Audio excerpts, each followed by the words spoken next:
for this month is called Interior Freedom by Jacques Philippe. He is a priest who resides in France. I would never have found this book on my own. It was because I had to read it for a spiritual direction course that it came across my path. And so I'm thinking that this book would not have come across your path who are coming to this book club unless we had introduced it to you, because it just isn't on any book list that I've sort of seen in the common vernacular of spiritual formation. What is this book about that makes it intriguing and inviting for you to consider? Let me just read the basic premise that Jacques opens up. This book is about the basic theme of the Christian life, interior freedom. Its purpose is simple. Every Christian needs to discover that even in the most unfavorable circumstances, we possess within ourselves a space of freedom that nobody can take away, because God is its source and its guarantee. And again, we come around the same theme, that God is God and we are not. He is good, and his goodness cannot be taken away.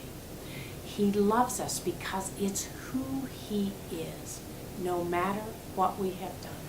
It creates a deep sadness when we don't recognize the beauty of who we are and that we have been made in his image. Without this discovery, we will always be restricted in some way and will never taste true happiness. And so many of us really take counterfeit happiness that is posted on billboards on whatever freeway we drive up and down. But if we have learned to let this inner space of freedom unfold, then even though many things may well cause us to suffer, we don't chart our own destinies. Nothing will be able to oppress or crush us. And I think for me, one of the powers of this book is that Dick and I have lived in to the text, rejoice always, pray constantly, give thanks in all circumstances, for this is the will of Christ Jesus concerning you. I mean, it's taken us 50 years, and we don't know how many more we'll have, but we can just say to you that aspect of developing that interior freedom around which Jacques talks about in such a winsome and clear way to a beginner or to someone who's been on the journey for a while. Let me just share something else with you. God is realistic.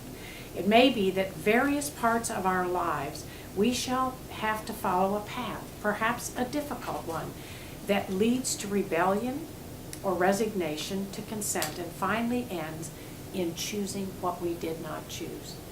I think every one of us who are listening to this or who will gather for the dialogue can say there are parts of our lives we did not choose and we would never dream of choosing.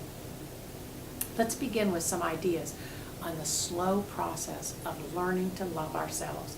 And first of all, the most important thing in our lives is not so much we can do, but is leaving room for what God can do. I can just tell you, if you will come to not only read this, but say, God, what would you like to do in my life for interior freedom? We could have a great talk together and encourage one another to really live from the inside out and be integrated, because my outward actions really show how much I trust him or how much I'm learning to trust him, because really I'm on a journey.